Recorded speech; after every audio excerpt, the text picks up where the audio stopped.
ফাইনালে সূর্যকুমার যাদবের দ্বারা ডেভিড মিলারের ক্যাচে টি-20 বিশ্বকাপ জিতেছে ভারত, কিন্তু সেই ক্যাচ নিয়ে এখনো বিতর্ক থামেনি।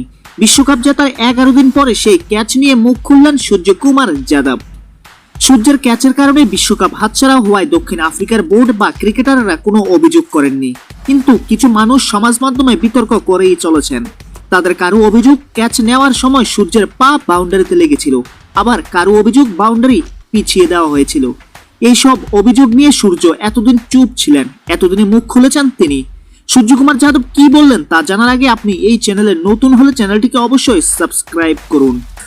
সাংবাদিকদের প্রশ্নের জবাবে সূর্যকুমার যাদব বলেন, আমরা তো সবাইকে খুশি করতে পারি না। যখন বলটা ধরেছিলাম তখন আমার পা বাউন্ডারিতে লাগেনি।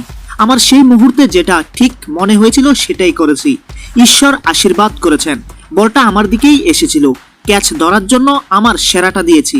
বারবার রিপ্লেতে বোঝা গিয়েছে ক্যাচ নিয়ে কোনো সমস্যা ছিল না, পরিষ্কার ক্যাচ ধরেছি। হঠাৎ করে ওই রকমের কঠিন ক্যাচ সূর্য ধরেননি, তার জন্য অনেক অনুশীলন করতে হয়েছে তাকে। সূর্য বলেন, অনুশীলনের সময় এমন ক্যাচ অনেক ধরতাম, জানতাম ম্যাচে এই রকম পরিস্থিতি আসতেই পারে, নিজেকে তৈরি করেছিলাম। ঈশ্বর ভাগ্যক্রমে ফাইনালে ওই মুহূর্ত আমাকে সুযোগ দিয়েছিলেন, আমি সেটা কাজে লাগিয়েছি।